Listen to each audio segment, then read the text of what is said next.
While trying on her dress, my daughter said, "You're coming as a guest, okay? I'll introduce you as someone who helped me during childhood." I just smiled and handed her the receipt for the entire ceremony. Subscribe to the channel for more stories like this, and comment the city you're watching from. The words hung in the air of the upscale bridal boutique, suspended between us like invisible daggers. I stood there, my hand still clutching the receipt for the $32,000 I had paid for her dream wedding, feeling the floor shift beneath my feet. "Mom? Did you hear me?" Olivia's voice cut through my daze, impatient as she adjusted the lace on her designer gown. "Yes, dear. I heard you." My voice came out steady, which surprised me. Inside, I was crumbling like a sandcastle at high tide. The boutique assistant glanced between us, her professional smile faltering as she sensed the tension. She busied herself adjusting Olivia's train, pretending not to hear. "It's just that James's family is very traditional," Olivia continued, examining her reflection rather than meeting my eyes. "They value certain kinds of backgrounds." Backgrounds. Such a polite word for what she really meant. What she was really saying was that her future in-laws, the prestigious Caldwell family, wouldn't approve of a mother who had worked as a waitress, then a nursing assistant, and finally scraped her way through night school to become a registered nurse. A mother who had raised her alone in a 2-bedroom apartment in the less desirable part of town. I thought of the double shifts I'd worked for 20 years. The school plays I'd rushed to after 12-hour hospital rotations, still in my scrubs. The college tuition I'd somehow managed to pay, emptying my savings and taking out a second mortgage. Also, Olivia could have opportunities one never had. And now, at 63, I was being erased. Reduced to someone who helped during childhood. "The neckline is perfect," the boutique owner gushed, returning to our pedestal. "You look absolutely radiant, dear." Olivia beamed, momentarily distracted by her reflection. I took the opportunity to step back, my own dress forgotten. I was supposed to be choosing a mother-of-the-bride outfit today. Now I wasn't sure what I was shopping for. Costume, perhaps. A disguise to hide my working-class identity. "Mom, don't you want to try on that blue dress?" Olivia asked, finally looking at me. There was something in her eyes, not quite guilt but discomfort. As if she knew what she was asking was wrong but had convinced herself it was necessary. "I think I need some air," I said softly, gathering my purse. "You look beautiful, sweetheart." Truly. Outside on the sidewalk, I gulped the cool April air, willing myself not to break down in public. My phone buzzed. A text from Olivia. "Where did you go? We're not finished." I stared at the message, 30 years of memories flashing through my mind. Olivia's first steps. Teaching her to ride a bike in the park near our apartment. Helping her with science projects at our small kitchen table. Staying up all night when she had a fever. Cooling her forehead with a damp cloth. And then later, her pulling away in high school, embarrassed when I showed up at parent-teacher conferences in my uniform. Her refusal to invite friends over to our cramped apartment. The university parents' weekend she suggested I skip because she was too busy to meet up. I had told myself it was normal teenage rebellion, that she'd grow out of it, that someday she'd understand the sacrifices I'd made. Instead, she'd grown into a woman who wanted to hide me away. Another text. "Mom, please come back inside." I took a deep breath and typed my response. "I'll see you at home later." That evening, Olivia stormed into my small house, the one I downsized to after selling our family home to help pay for her medical school. "What was that about?" she demanded. "You embarrassed me in front of Miss Chan." I sat at my kitchen table, a cup of tea growing cold between my hands. "Sit down, Olivia. I don't have time. I'm meeting James for dinner in an hour." "Make time," I said, with a firmness I rarely used with her. Something in my tone made her pause. She reluctantly pulled out a chair. "I've been thinking about what you said today," I began. "About introducing me as someone who helped you in childhood. Mom, you're making a big deal out of nothing. It's just easier this way." "Easier for whom?" I asked quietly. Olivia sighed dramatically. "James's family is very particular about me," I finished for her. "They're particular about me." She didn't deny it. I slid the wedding invoice across the table. "I think we need to discuss exactly what my role will be at this wedding that I'm paying for." Olivia's eyes flashed. So that's it? You're using money to control me. The accusation stung, especially given how careful I'd always been never to hold my sacrifices over her head. No, I said firmly. I'm asking you to look me in the eyes and tell me why you're ashamed of your mother. In the silence that followed, I realized I had spent my entire adult life trying to give Olivia everything, and somehow along the way I had lost myself. Ashamed. Olivia's face flushed. That's not fair. Then what would you call it? I asked, my voice steady despite the trembling in my hands. She looked away, focusing on the faded wallpaper behind me. Wallpaper I'd been meaning to replace for years but couldn't justify the expense. It's complicated, Mom. Enlighten me. Olivia sighed, checking her watch. James's family. They're different from us. They have expectations. And I don't meet those expectations. It wasn't a question. You don't understand their world. The Caldwells have been in Boston society for generations. They summer in the Hamptons. They have a wing named after them at the hospital. She hesitated. They expect certain things. I'd met James only a handful of times. Handsome, polished, with the confident air of someone who'd never worried about making rent. He'd been cordial to me but distant, like I was a quaint museum exhibit he was too polite to comment on. I see, I said, though what I was seeing broke my heart. And you're worried they'll think less of James if they know his wife was raised by a single mother who worked as a nurse. Not just that, Olivia mumbled, her eyes still avoiding mine. It's the way you dress, how you talk. You don't know the right people or the right places. You use the wrong fork at dinner. Each word was a needle, precise and painful. I thought of the first time I'd met James's parents at an upscale restaurant. I'd worn my best dress, the one I'd splurged on for Olivia's medical school graduation. I'd practiced proper table etiquette beforehand, watching YouTube videos like a child preparing for a test. Still, I'd felt the slight curl of Mrs. Caldwell's lip when I mentioned my job at County General. I'm sorry my lack of breeding embarrasses you, I said quietly. Olivia finally looked at me, her expression softening slightly. It's not that. I've worked so hard to fit into their world. James and I have a future together. A good future.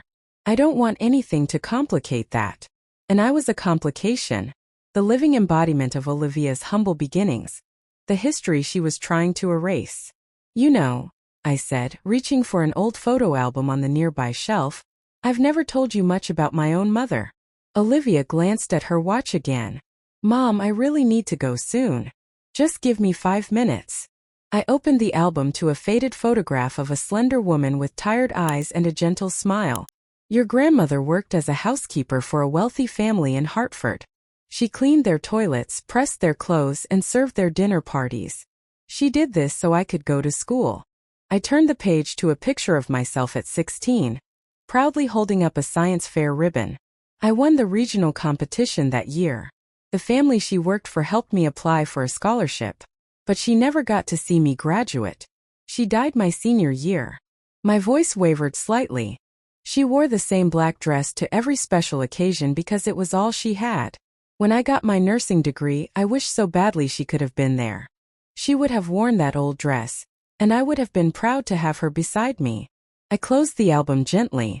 I never once felt ashamed of her, Olivia. Not once. The silence that followed felt heavy, charged with unspoken emotions. Olivia's phone chimed with a text message, breaking the moment. I have to go, she said, standing up. James is waiting. I nodded, suddenly feeling every one of my 63 years. Go. We'll talk more later. After she left, I sat alone at my kitchen table, memories washing over me like waves. The night Olivia was born, how I'd held her tiny body against my chest, promising to give her the world. The Christmas I'd worked double shifts for a month to buy her the dollhouse she wanted. Her high school graduation, how proud I'd felt watching her accept her diploma. When had things changed? I tried to pinpoint the moment she'd started seeing me as a liability rather than her mother. Perhaps it was when she'd started pre-med at Boston University, surrounded by students from wealthy families. Or maybe during her residency at Massachusetts General, where she'd first met James Caldwell, whose father was the head of cardiology. I remembered her excitement when she'd first mentioned him. He's from this amazing family, Mom. His grandfather was some famous surgeon who pioneered heart valve procedures. They have this beautiful house in Beacon Hill. I'd been happy for her, truly. But there had been something in her voice, a newfound awareness of social hierarchies, of the power that came with the right name, the right background. The dinner party she stopped inviting me to, the weekend trips where I wasn't included, the gradual erasure of her past, of me, had been so subtle I hardly noticed until it was complete. My phone rang, startling me from my thoughts. It was Martha, my closest friend from the hospital. "How did the dress shopping go?" she asked. I hesitated, then found myself telling her everything. Olivia's words, the invoice, our confrontation. "Oh, Patricia," Martha sighed. "That's awful. What are you going to do?" "I don't know," I admitted. "Part of me wants to withdraw the money, to show her she can't treat me this way. But another part still wants to give her everything," Martha finished. "Even when she hurts you. Is that pathetic?" "It's being a mother," Martha said gently. "But Patty, sometimes the best thing we can give our children is boundaries. Olivia needs to understand there are consequences to treating you like this." After we hung up, I found myself standing in front of my closet, staring at the modest collection of clothes I'd accumulated over the years. Nothing fancy, nothing designer, but each item practical, durable, like me. In the back hung a garment bag containing the blue dress I'd planned to wear to Olivia's wedding. I'd chosen it carefully, wanting to look elegant but not out of place. Now I wondered if any outfit could disguise the fact that I didn't belong in the world my daughter had chosen. My phone buzzed with a text from Olivia. "Sorry about earlier. Wedding stress. Brunch tomorrow with James's parents. Please wear something nice." I stared at the message, feeling something shift inside me. For the first time in my life, I wondered if I should stop trying so hard to be what Olivia wanted and start remembering who I actually was. The rehearsal dinner was held at the Caldwell estate, a sprawling colonial mansion nestled among manicured gardens in Beacon Hill. I arrived 15 minutes early, smoothing down my new navy dress, the most expensive garment I'd bought in years. I'd even splurged on a professional hair appointment, wanting to look my best, to try once more to fit in. A uniformed staff member directed me to the garden, where white chairs were arranged in perfect rows beneath string lights. I scanned the small gathering, searching for a familiar face among the elegantly dressed guests. "Mrs. Sullivan?" A young woman with a clipboard approached me. "I'm Veronica, the wedding coordinator. Please call me Patricia," I said, offering a smile. She consulted her clipboard. "You're seated at table 7 for the dinner." I followed her gesture toward a small table positioned near the back, almost hidden behind a large floral arrangement, far from the head table where I could see Olivia already seated with James and his parents. "There must be a mistake," I said quietly. "I'm the mother of the bride." Veronica's professional smile remained fixed. The seating chart was approved by Miss Sullivan personally. The message was clear. This was no mistake. I made my way to the designated table, where I found myself seated with distant acquaintances of the Caldwells and a couple of James's colleagues who hadn't warranted better placement. No one from my side of the family, not that I had many relatives to invite. Just a few cousins from Maine who couldn't make the trip. Throughout the rehearsal, I watched as Olivia moved effortlessly among James's family, laughing at their jokes, fitting perfectly into their world. She transformed herself completely, from her elegant updo to her designer shoes. Even her accent had changed. The slight Boston inflection I'd never quite lost now polished away from her speech. During a lull in the proceedings, I approached Elizabeth Caldwell, James's mother, hoping to establish some connection. "The garden is beautiful," I offered. "You have a lovely home." She gave me a thin smile. "Thank you. It's been in the family for generations. Tradition is so important, don't you think?" "Yes, of course," I agreed.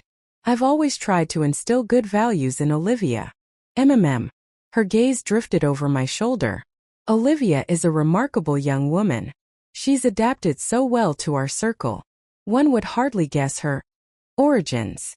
The slight emphasis on the last word made her meaning unmistakable.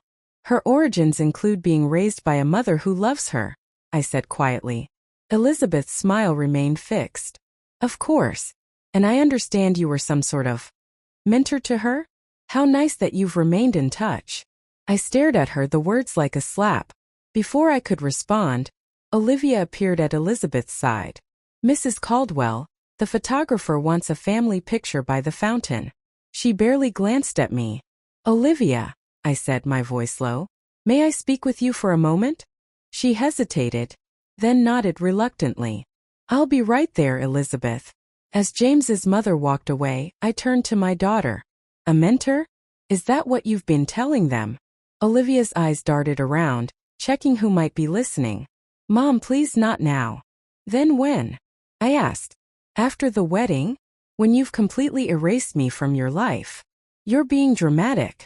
She fidgeted with her engagement ring, a diamond that probably cost more than my yearly salary. I just simplified things. Simplified. My voice caught. I'm your mother, Olivia. I raised you. I worked double shifts to put you through school. I held your hand through every heartbreak, every fever, every triumph. And you've reduced me to someone who helped you. A flicker of shame crossed her face, quickly replaced by defensive anger. You don't understand the pressure I'm under. The Caldwells have expectations. They value heritage, lineage. And I'm not good enough for their lineage? The hurt was giving way to anger now. So you've invented a new past for yourself? One without a single mother who worked as a nurse. It's not like that, she insisted, but her eyes told a different story. Then what is it like, Olivia? Explain it to me. She glanced toward the fountain, where James and his parents were posing for photos. Look, we can talk about this another time. They're waiting for me. For the family photos, I said flatly. The ones I'm not included in. Olivia had the grace to look uncomfortable. It's just traditional.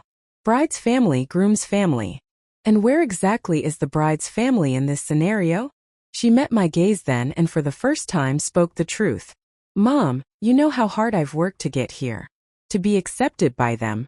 Do you know what James's father said when he found out my mother was a nurse at County General? He asked if you were the one who emptied the bedpans. The cruelty of it stung, but I kept my composure. And what did you say? She looked down. I said you were an administrator. The lie hung between us like a wall I couldn't breach. In that moment I realized how far my daughter had gone to distance herself from me, from her roots. I see, I said quietly. You're ashamed of me. I'm trying to build a life here, Mom, she said, a note of pleading in her voice. Can't you understand that? I understand perfectly, I replied, my heart breaking all over again. I just never thought the life you wanted to build would be one where I don't exist.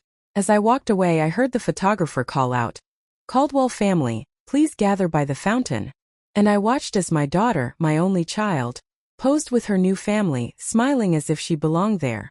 As if she had always belonged there. And perhaps in her mind she had.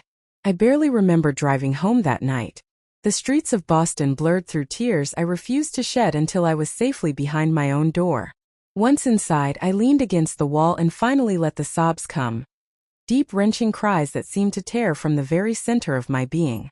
When the storm passed, I found myself sitting on my living room floor surrounded by photo albums. Images of Olivia's life spread before me. Her first steps, ballet recitals, science fairs, graduation. A visual record of our journey together. Where did I go wrong? I whispered to the empty room. I picked up a photo from Olivia's 16th birthday. We'd been too broke for a big party, so I'd taken a night shift at the hospital to get the day off. I'd baked her cake myself and hung streamers around our small apartment. In the picture she was smiling, but I could see it now. The slight embarrassment in her eyes when her friends from the private school, where she attended on scholarship, saw our modest celebration. The phone rang, startling me. Martha's name flashed on the screen. How did it go? She asked. Worse than I imagined, I admitted, recounting the seating arrangement, Elizabeth Caldwell's comments, and finally Olivia's devastating confession. Oh, Patty, Martha sighed. I'm so sorry. I don't know what to do, I said, my voice breaking. I've given everything to her, Martha. Everything. And now it's time to give something to yourself, Martha said firmly. Dignity. The word resonated through me. Dignity. Something I'd always tried to maintain, even during the hardest times. What are you suggesting? I think you know, she replied gently. After we hung up, I sat in silence weighing my options. The wedding was in 3 days. The final payments had been made. The dress I'd finally chosen, a simple but elegant dusty blue gown, hung in my closet, tag still attached. I thought of how it would feel to sit at that back table, watching my daughter marry into a family that looked down on me, to be introduced as a mentor or family friend, to pretend, for Olivia's sake, that I was something other than what I was, her mother. And I knew I couldn't do it. Not out of spite or vengeance, but out of self-respect. Out of dignity. I spent the night creating a photo album. Not the kind with plastic sleeves and stickers, but a beautiful leather-bound book I'd been saving for a special occasion. Into it, I carefully placed selected photos from every stage of Olivia's life. Her first day of school, my hand holding hers as she climbed the bus steps. The two of us at the beach building sandcastles. Her high school graduation, where I cheered so loudly she blushed with embarrassment. Alongside each photo I wrote a memory. The time she had pneumonia at age 7, and I'd slept on the floor beside her bed for 3 nights. The science project we'd stayed up until 2 a.m. to finish. The day she received her college acceptance letter. How we danced around the kitchen in our pajamas. When dawn broke, I made coffee and sat down to write the hardest letter of my life. My dearest Olivia, by the time you read this, you'll have noticed my absence at your wedding. Please know that this decision was not made lightly or out of anger, but out of love, both for you and for myself. I have spent 35 years being your mother. It has been the greatest joy and privilege of my life. I have watched you grow from a curious little girl into a brilliant, accomplished woman. I have supported every dream, celebrated every victory, and comforted every disappointment. I have loved you completely and without reservation. But at the rehearsal dinner I realized something painful. In the life you're choosing, there is no place for the real me. You've asked me to hide who I am, to pretend to be someone else, to deny our history together. And while I would do almost anything for your happiness, I cannot do that. Not because I don't love you enough, but because I finally understand that by allowing you to erase me, I am teaching you that I don't matter. That the truth doesn't matter. That appearances are more important than authenticity. That is not the lesson I want to leave you with. Enclosed is a record of our life together. The real story, not the edited version. It is my gift to you, along with the wedding you've always wanted. My only request is that someday when you're ready, you look through these pages and remember who we really are to each other. I will always be your mother, Olivia. And I will always love you. When you're ready to know me, the real me, nurses, scrubs and all, I'll be here. With all my love, Mom. I sealed the letter and placed it in the box with the album and the blue dress I would not wear. Then I called a courier service to deliver it to Olivia's apartment that afternoon. As I watched the delivery van pull away, I felt a strange mixture of grief and liberation. For the first time in decades, I had chosen myself. My phone buzzed almost immediately. What is this? Call me now. Then another. You cannot do this to me. And another. Please, this isn't fair. I turned off my phone and placed it in a drawer. Whatever came next, tears, rage, negotiations, would have to wait. I had made my decision, and for once it wasn't about what Olivia wanted. It was about what I needed. Martha arrived an hour later with a small suitcase. Ready? She asked. I nodded, taking one last look around my quiet house. Ready. We had booked a weekend at a small bed and breakfast on Cape Cod, somewhere I could be unreachable during the wedding. A place to heal, to think, to begin the process of rediscovering who Patricia Sullivan was when she wasn't simply Olivia's mother. As we drove away, I felt a weight lifting, the burden of always trying to be enough, of never quite measuring up. I didn't know what would happen with Olivia, whether she would ever forgive me or understand my choice. But for the first time in years, I was choosing to honor my own worth. And there was a quiet dignity in that I had almost forgotten. The morning of Olivia's wedding dawned clear and perfect on Cape Cod, the kind of crisp spring day that seems designed for new beginnings. I sat on the small balcony of our bed and breakfast, watching the sunrise with a cup of tea, trying not to imagine what was happening in Boston. My phone, which I'd finally turned back on, had accumulated 27 missed calls and 43 text messages, most from Olivia, a few from Martha keeping me updated. I couldn't bring myself to read them yet. Sleep well? Martha asked, joining me with her own steaming mug. Hardly, I admitted. But I don't regret staying away. Martha squeezed my shoulder. She'll understand someday. Maybe, I said, not entirely convinced. Or maybe this is the end of us. The thought brought fresh pain, but I pushed through it. If Olivia could only accept me as a sanitized version of myself, was that really a relationship worth preserving? Around noon, Martha's phone rang. She stepped inside to answer, returning minutes later with a strange expression. That was Carol from the hospital, she said carefully. She's at the wedding. My heart lurched. And she said your absence is noticeable. People are asking questions. I hadn't considered how my non-appearance would affect the event itself. In my mind, Olivia would simply carry on, perhaps relieved that she didn't have to introduce her working-class mother to the Caldwell social circle. Apparently the Caldwells are quite upset, Martha continued. Not because they miss you, but because it looks bad, I finished for her. An absent mother of the bride raises questions. Martha nodded. Carol overheard Mrs. Caldwell asking Olivia where you were, and Olivia couldn't give a straight answer. Just kept saying something came up. I closed my eyes, imagining the scene. For all her planning, Olivia hadn't prepared for this, the conspicuous absence of a mother she'd tried to minimize. There's more, Martha said hesitantly. James asked about you specifically. Seemed concerned. When Olivia was vague, he looked troubled. That surprised me. In our limited interactions, James had always been polite but distant. I'd assumed he shared his family's disdain for my background. Carol said he pulled Olivia aside for a rather intense conversation. I sighed, setting down my mug. I never wanted to ruin her day. You didn't, Martha said firmly. She did that herself when she decided to deny who she is, who you are to her. Throughout the afternoon, updates trickled in from various friends and colleagues who'd attended the wedding. The ceremony had proceeded, but there was an undercurrent of tension. The bride seemed distracted. The groom, unusually quiet. At 4:17 p.m., a text came from an unknown number. This is James Caldwell. We need to talk about Olivia and why you're not here. Please call me when you can. I stared at the message, surprised and uncertain. Are you going to call him? Martha asked, reading over my shoulder. Not today, I decided. Today is still their wedding day.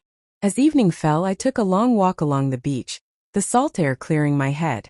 For the first time in decades, I wasn't arranging my life around Olivia's needs or expectations. The freedom felt foreign, almost uncomfortable. My phone rang just after sunset. Olivia. After 4 rings, it went to voicemail, then immediately rang again. You should answer, Martha said gently. Whatever happens, you'll regret not talking to her today. I nodded and accepted the call, bracing myself. Mom. Olivia's voice was thick with tears. Yes, I'm here. How could you? The words burst out, raw with emotion. How could you just not come to my wedding? I took a deep breath. I think you know why, Olivia. Because of what I said about introducing you. I was going to fix that. I would have introduced you properly. As what? I asked quietly. Your mother, the nurse? Or some fictional character you created to fit into James's world? Her silence was answer enough. The album you sent. She finally said, her voice smaller. I didn't know you kept all those pictures. Of course I did. They're our life together, Olivia.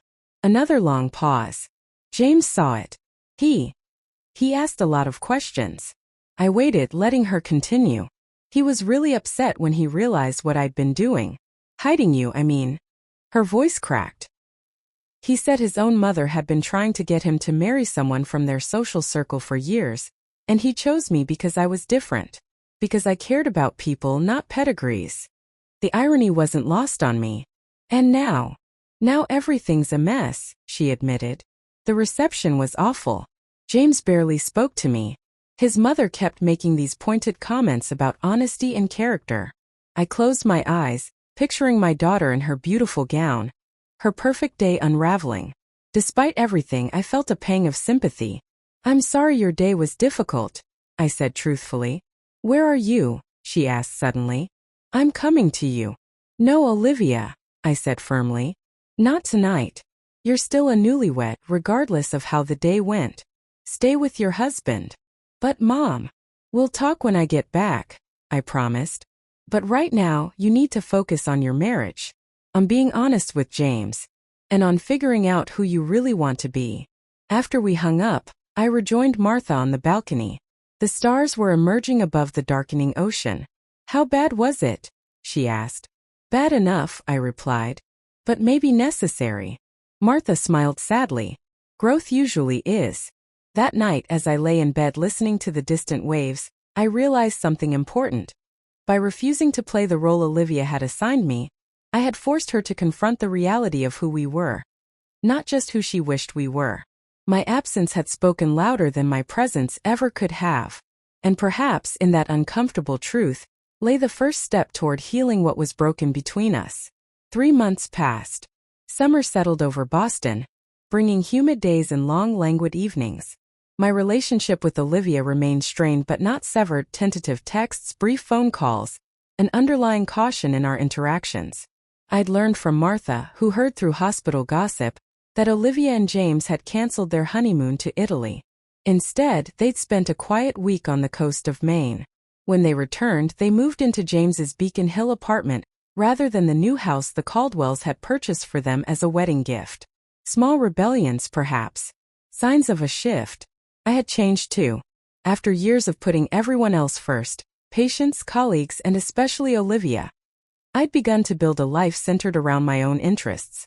I joined a book club, enrolled in a photography class, and started volunteering at a medical clinic for undocumented immigrants. I even repainted my living room the deep terracotta color I'd always loved but had worried was too bold. On a warm Wednesday in August, my doorbell rang unexpectedly.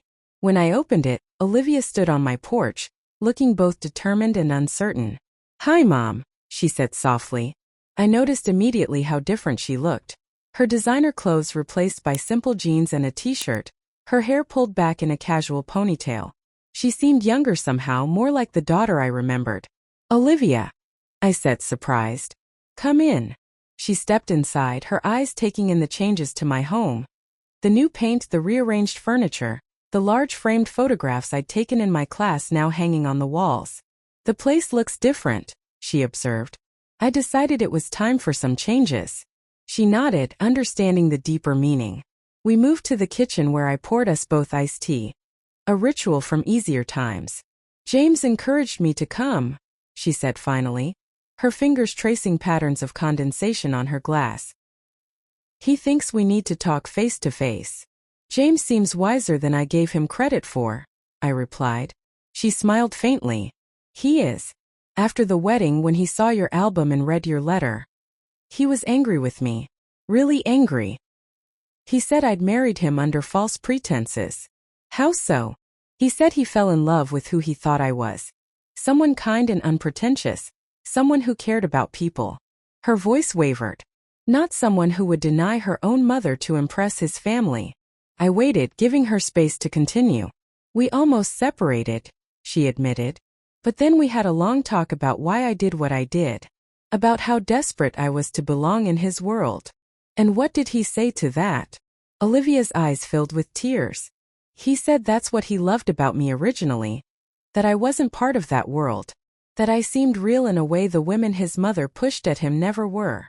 The irony hung between us. She had nearly lost James by trying too hard to become someone he never wanted her to be. "He's been helping me understand why I was so ashamed of where I came from," she continued. "Of you. And have you figured it out?" I asked gently. She looked down at her hands.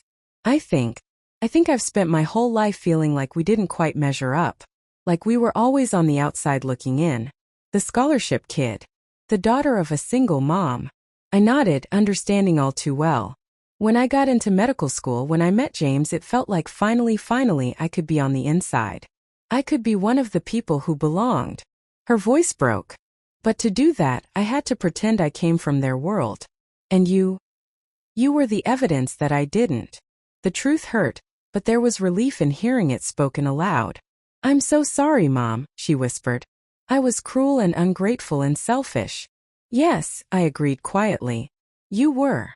She looked up, surprised by my candor. "But you're also human," I continued. "And sometimes humans make terrible mistakes when they're scared or insecure. Do you think you can ever forgive me?" I considered the question carefully. I already have Olivia. Forgiveness was never the issue. Trust and respect. Those are what we need to rebuild. She nodded, wiping away a tear. I want to try. If you're willing. I am, I said. But things need to be different. I won't be hidden away or reinvented to make anyone comfortable. Not even you.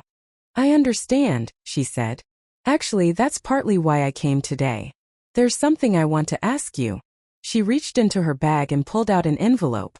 James's parents are hosting a post-wedding reception next month. A lot of their friends and colleagues couldn't make it to the wedding, so it's a second celebration of sorts. I took the envelope, unsure where this was going. I want you to come, she said firmly. As my mother. In whatever you want to wear, saying whatever you want to say. No pretending, no hiding. I studied her face, searching for any hesitation. Are you sure? Elizabeth Caldwell might have a stroke if I use the wrong fork. Olivia laughed. A genuine laugh I hadn't heard in years. James and I have had some interesting conversations with his parents over the past few months. Let's just say their perspectives are evolving. That's hard to imagine. James threatened to move us to Chicago if they couldn't accept my family, all of my family. She smiled wryly.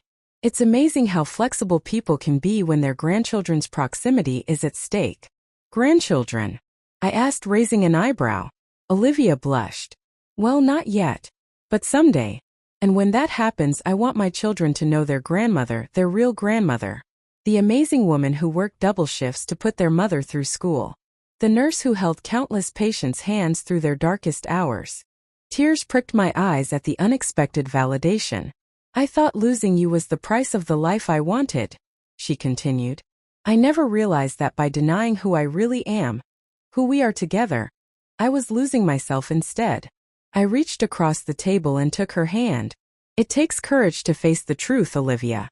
I'm proud of you for finding yours. Later, as we sat on the porch swing watching the sunset, Olivia leaned her head against my shoulder. A gesture from childhood that felt both familiar and new. I kept the blue dress, she said suddenly. The one you were going to wear to the wedding. I have it in my car. What for? I thought maybe you could wear it to the reception. If you want to. I considered this. Maybe. Or maybe I'll wear something else entirely. Something that feels more like me. She nodded, understanding. Whatever you choose, I'll be proud to introduce you as my mother. And in that moment I knew we would be okay. Not perfect, not unchanged by the hurt we'd caused each other, but okay. Two imperfect women finding their way back to each other through honesty and newfound respect. As the stars began to appear above us, I felt a sense of peace settle over me. I had stood my ground, chosen dignity over approval, and in doing so, had not only reclaimed myself but had somehow helped my daughter find her way back to herself as well. That, I realized, might be the greatest gift a mother can give. Not endless sacrifice, but the example of a woman who knows her own worth.